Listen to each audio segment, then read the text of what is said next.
Calendar మాత్రం అత్తలేదు పత్తలేదు అధ్యక్ష నేను అడుగుతా ఉన్నా ఆ రోజు అశోక్ నగర్కి ఉస్మానియా యూనివర్సిటీకి పరుగులు పెడుతూ పోయినారు డిప్యూటీ సీఎం గారు నేను అడుగుతా ఉన్నా అయ్యా డిప్యూటీ సీఎం గారు మీరు నేను హౌస్ అడ్జన్ కాగానే పోదాం అధ్యక్ష అశోక్ నగర్కి పోదాం మీ ముఖ్యమంత్రి గారు వస్తానంటే వారిని కూడా తీసుకొని పోదాం సెక్యూరిటీ లేకుండా పోదాం మంచిగా పర్సనల్గా పోదాం పోయి అక్కడ ఉండే ఏ ఒక్క యువకుడు ఏ ఒక్క యువతి ఏ ఒక్క చెల్లెలు చెప్పినా ఒక్క ఉద్యోగమన్నా ఈ ప్రభుత్వం ఇచ్చిందని చెప్తే నేను అక్కడనే రాజీనామా చేసి వెళ్ళిపోతాను అధ్యక్ష ఒక్క ఉద్యోగం రేవంత్ రెడ్డి గారి ప్రభుత్వం కాంగ్రెస్ ప్రభుత్వం వచ్చినాక కొత్తగా ఇచ్చినాము అని ఏ ఒక్క యువతి గాని యువకుడు చెప్పినా నేను అక్కడే రాజీనామా చేసి రాజకీయ సన్యాసం తీసుకుంటా అధ్యక్ష ఒక్కరు చెప్పినా నేను చెప్తా ఉన్నా అధ్యక్ష అక్కడే సిటీ సెంట్రల్ లైబ్రరీలో ముఖ్యమంత్రి గారికి ఉప ముఖ్యమంత్రి గారికి మా పార్టీ తరపున తెలంగాణ యువత తరపున 1,00,000 మందితో పౌర సన్మానం కూడా పెడతామని చెప్పి నేను చెప్తా ఉన్నా అధ్యక్ష ఈ రకంగా చెప్తాను అధ్యక్ష 10 ఏళ్ళు కూడా ఏం చేసినామో చెప్తాను ఇంత అద్భుతంగా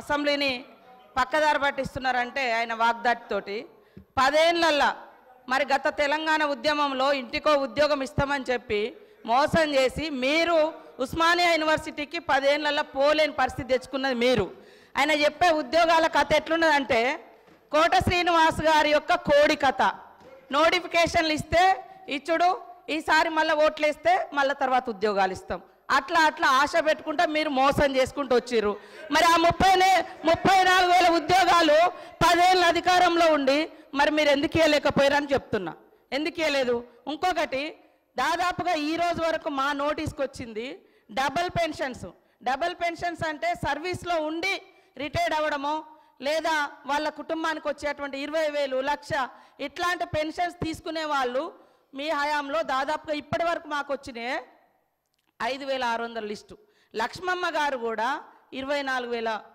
పెన్షన్ తీసుకుంటుంది సార్ సరే లోకల్ అధికారులు రికవరీ చేసినట్టుంది అది మా నోటీస్కి రాలేదు ఆమె 24,000 పెన్షన్ తీసుకుంటుంది ఇటు 2,000 పెన్షన్ కూడా తీసుకుంటుంది ఇంకొకటి వారు చెప్పిర్రు ఉద్యోగులకు 2 పెన్షన్లు ఇస్తామని చెప్పిరని ఎస్ మీ ప్రభుత్వంలో రాగానే ఆశా వర్కర్లు కావచ్చు అంగన్వాడీలు కావచ్చు బస్ డ్రైవర్ల తల్లిదండ్రులు కావచ్చు వాళ్ళ పెన్షన్ కూడా తీసేసారు కానీ మీ నాయకుల కుటుంబాలు వాళ్ళ తమ్ములు అన్నలు వాళ్ళు తీసుకున్నారు కార్పొరేషన్ల పేరు మీద వాళ్ళ కుటుంబంలో పెన్షన్ తీసుకున్నారు ఉద్యోగం వస్తుందని కానీ వేరే చిరు ఉద్యోగుల యొక్క తల్లిదండ్రుల పెన్షన్ మాత్రం మీరు తీసేసారు సార్ కాబట్టి మీరు మాట్లాడేటప్పుడు వాస్తవాలు చూసుకోవాలి ఇంకోటి మేము బాగా సంపద పంచినాం 25,000 కోట్ల రూపాయలు హైవేలు ఫామ్ హౌస్లకు మరి అదేవిధంగా దున్నటువంటి వాళ్లకు కష్టపడేటోళ్ళకేమో పట్టాలేదని మీరు ఇవ్వలేదు మీరు ధరని తీసుకొచ్చి పాపం పేదోళ్ళు అనేక మందికి పట్టాలు ఇవ్వకుండా ఎవరెవరికో పట్టాలు ఇచ్చేసి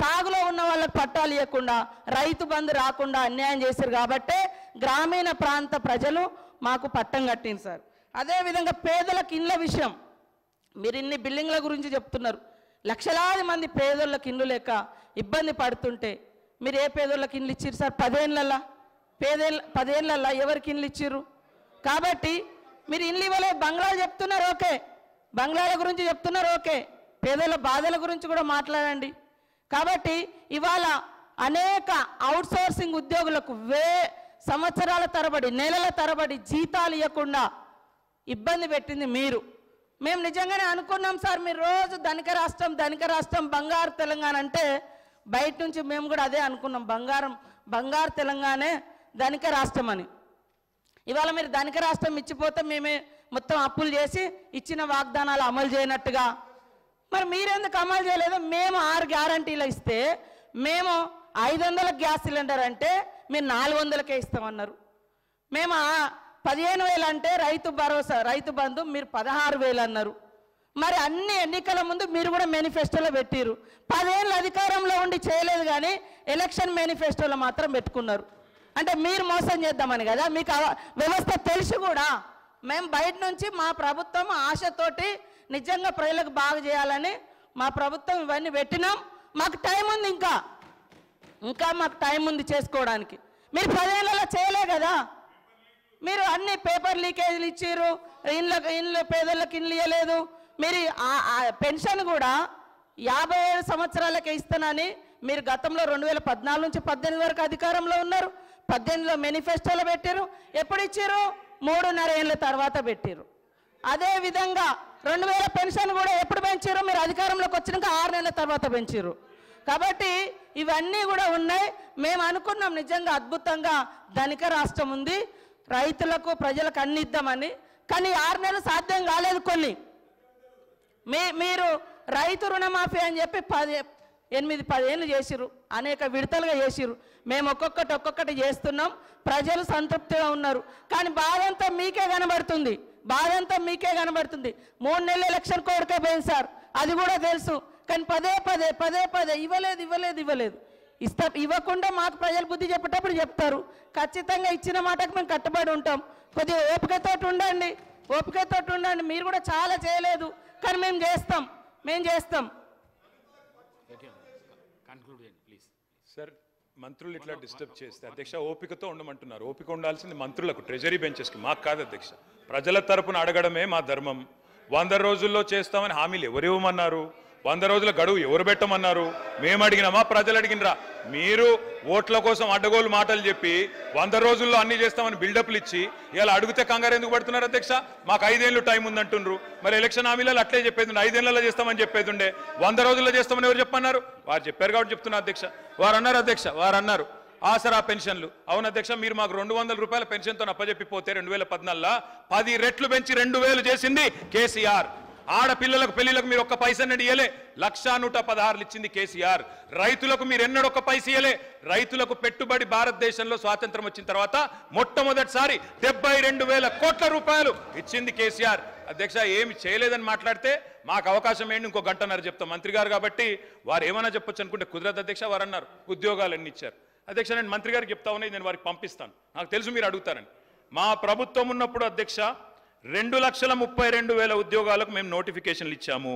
1,60,083 ఉద్యోగాలు భర్తీ చేసినాము. ఇంకొక 40,000 ఉద్యోగాలు ఈరోజు మీరేవైతే కాగితాలు ఇచ్చి ఫంక్షన్లు చేసుకుంటున్నారో అవన్నీ గత ప్రభుత్వంలో ఇచ్చినాయే, మీరు ఇచ్చినాయి కాదు. అందుకే నేను అడుగుతున్నా తెలంగాణ యువత పక్షాన, మీరేదైతే మాట చెప్పినరో 2 లక్షల ఉద్యోగాలు ఇస్తామని, గత ప్రభుత్వం ఇచ్చిన ఉద్యోగాలు మైనస్ చేసి మందికి పుట్టిన బిడ్డలు మా బిడ్డలు అని చెప్పుకుంటూ కాదు, మీరు ఉద్యోగాలు ఇవ్వండి. 2 లక్షల ఉద్యోగాలు మొదటి సంవత్సరంలో ఇస్తామని చెప్పారు. మంత్రి గారికి నేను పంపుతా ఉన్నా, సీతక్క గారికి మీ ద్వారా దయచేసి ఉద్యోగాల సంఖ్య చూసుకోండి అని చెప్పి కూడా నేను విజ్ఞప్తి చేస్తా ఉన్నా అధ్యక్ష. నేను ఇంకొక మాట కూడా చెప్తా ఉన్నా అధ్యక్ష. చిరుద్యోగుల గురించి వారు మాట్లాడారు అధ్యక్ష. కాంట్రాక్ట్ అవుట్సోర్సింగ్ ఉద్యోగులకి ప్రభుత్వ ఉద్యోగులతో సరి సమానంగా పిఆర్సీ ఇచ్చిన మొట్టమొదటి ప్రభుత్వం కేసీఆర్ ప్రభుత్వం అధ్యక్ష. తెలుసుకోవాలి వారు అధ్యక్ష. తెలుసుకోకుండా వారు ఇట్లా మాట్లాడడం కరెక్ట్ కాదు. గౌరవ మంత్రి గారు నేను విజ్ఞప్తి చేస్తా ఉన్నా అధ్యక్ష. మేమేమో సరే మేము చేయలేదన్నారు. మరి నేను అడుగుతా ఉన్నా అధ్యక్ష, మీరేం చేస్తున్నారు? పోస్టులు పెంచమని అడిగితే పోలీస్ జులుం అధ్యక్ష. పోస్ట్ పోన్ చేయమని కోరితే దౌర్జన్యం. ఉస్మానియా హాస్టళ్లలో జొరబడి అరెస్టులు, సిటీ సెంట్రల్ లైబ్రరీలకు చొచ్చుకొని పోయి అరెస్టులు, అమ్మాయిలను అరెస్ట్ చేసి అర్ధరాత్రికి వదిలిపెట్టరు, కిలోమీటర్లు దూరం నడిపించి క్యాంపస్లో ఉరికిస్తా ఉన్నారు. ఇంకా అవమానించే మాటలు అధ్యక్ష. గౌరవ ముఖ్యమంత్రి గారు అంటారు వాయిదా వేయమని అడిగితే గ్రూప్ 2ని కొంతమంది నిరుద్యోగులు సన్నాసులు వాయిదా అంటున్నారు, కోచింగ్ సెంటర్ల కోసం వాళ్ళ డబ్బుల కోసం అడుగుతున్నారన్న భావ్యం అధ్యక్ష. ఎవరైతే మిమ్మల్ని అక్కడ కూర్చోబెట్టినరో ఇవాళ వాళ్ళని అవమానించడం భావ్యమేనా? మేము ఏం అడుగుతున్నాం డిప్యూటీ సీఎం గారిని? అధ్యక్ష, మీరే చెప్పారు ఇక్కడ ఉన్నప్పుడు బట్టి విక్రమార్క గారు, గ్రూప్ 1లో 1:100 పిలవండి, గ్రూప్ 2లో మీరిచ్చిన మాట ప్రకారమే 2,000 పోస్టులకు పెంచండి, గ్రూప్ 3లో 3,000 పోస్టులకు పెంచండి, మెగా డిఎస్సి మీరే అన్నారు 25,000 ఉద్యోగాలు ఖాళీగా ఉన్నాయని మెగా డిఎస్సి వేయండి. మీరే చెప్పారు జీవో 46 ఉద్యోగులకి నిరుద్యోగులకి న్యాయం చేస్తామని. దయచేసి జీవో 46 కూడా సవరించండి తప్పకుండా. మరి మీరు వారికి ఇచ్చిన మాట నిలబెట్టుకోమని మేము కోరుతా ఉన్నాం అధ్యక్ష. నేను ఇంకొక మాట అడుగుతా ఉన్నా అధ్యక్ష. రైతుల విషయంలో నేను మా పల్లా రాజేశ్వర రెడ్డి గారు చాలా విషయాలు చెప్పారు, నేను కూడా కొన్ని విషయాలు మాత్రం చెప్తాను అధ్యక్ష. బీఆర్ఎస్ 10 ఏళ్ల పాలనలో నిజంగా వ్యవసాయంలో ఒక స్వర్ణయుగం అధ్యక్ష. తప్పకుండా రైతులకు మాత్రం ఈ దేశంలో ఎన్నడూ జరగని విధంగా, నేను ఊరికే చెప్పట్లేదు అధ్యక్ష, ఇది కేంద్ర ప్రభుత్వం పార్లమెంట్లో గౌరవ సభ్యులు గౌరవ మంత్రి గారు ఆనాడు పార్లమెంట్ సభ్యుడిగా ఉన్నారు, కేంద్ర ప్రభుత్వం ఇచ్చిన రిపోర్ట్ అధ్యక్ష. I will send it to you and all the members also sir. Farmer suicides in Telangana drop drastically. This is 2022 I'm sorry. July 28, 2021 చూడండి sir, Times of India. Telangana's farmer suicide rate dips. Center says lowest in the country. భారతదేశంలోనే అత్యల్పంగా రైతుల ఆత్మహత్యలు నమోదవుతున్న రాష్ట్రం ఏది? ఎందుకైంది అధ్యక్ష? ఎందుకు ఆత్మహత్యలు తగ్గినాయి? ఏ కారణం చేత తగ్గినాయి అధ్యక్ష? ఒకటే ఒక కారణం అధ్యక్ష, ఎందుకంటే కేసీఆర్ గారి ప్రభుత్వం వచ్చిన తర్వాత అధ్యక్ష మంత్రులు రన్నింగ్ కామెంటరీ చేయడం సబబు కాదు అధ్యక్ష. అధ్యక్ష వారిని నేను కోరేది కేసీఆర్ గారి హయాంలో ఎట్లా ఉండే, కాంగ్రెస్ వచ్చిన తర్వాత ఎట్లుందంటే అధ్యక్ష 7 నెలల కాంగ్రెస్ ఏలికలో వ్యవసాయం అంటే సంక్షోభం, కాంగ్రెస్ రాగానే కరెంటు కోతలు, కాంగ్రెస్ రాగానే సాగునీళ్లు కట్టు, పంటలు ఎండుడు, కాంగ్రెస్ రాగానే టైంకు రైతు బంధు కూడా కట్ అయిపోయింది అధ్యక్ష 10 ఏళ్లు ఆగిన అన్నదాతల ఆత్మహత్యలు ఈరోజు మళ్ళీ తిరిగి ప్రారంభమైనాయి. నేను ఊరికే చెప్పట్లేదు సార్, నేను ఊరికే ఏదో మాట కోసం మాటగా చెప్పట్లేదు సార్, నేను రిపోర్ట్ కూడా తీసుకొని వచ్చిన సార్. నేను గౌరవనీయులైన డిప్యూటీ సీఎం గారు కూడా పంపుతా ఉన్నా. గతంలో ప్రతిపక్ష నాయకుడు మాట్లాడుతూ రైతులు ఆత్మహత్యలు చేసుకుంటున్నారంటే లిస్టు పంపండి, నేను చేస్తాను, వారికి న్యాయం చేస్తానని ముఖ్యమంత్రి గారు అన్నారు. సార్ ఇది లిస్టు మొత్తంగా ఇప్పటి వరకు ఈ రాష్ట్రంలో కాంగ్రెస్ ప్రభుత్వం వచ్చిన తర్వాత నేను వారికి గౌరవనీయులైన ఉప ముఖ్యమంత్రి గారికి ప్రభుత్వానికి లిస్టు పంపుతా ఉన్నా. 388 మంది రైతులు ఆత్మహత్యలు చేసుకున్నారు. లిస్టు పేర్లతో సహా పంపుతున్నాను, ప్రభుత్వం చూసుకోవచ్చు, వారికి న్యాయం చేయాలని తమ ద్వారా నేను కోరుతా ఉన్నా అధ్యక్ష 10 ఏళ్లు లేని సాగునీటి కష్టాలు ఎందుకు మొదలైనాయి అధ్యక్ష? రైతు చల్లగా ఉంటే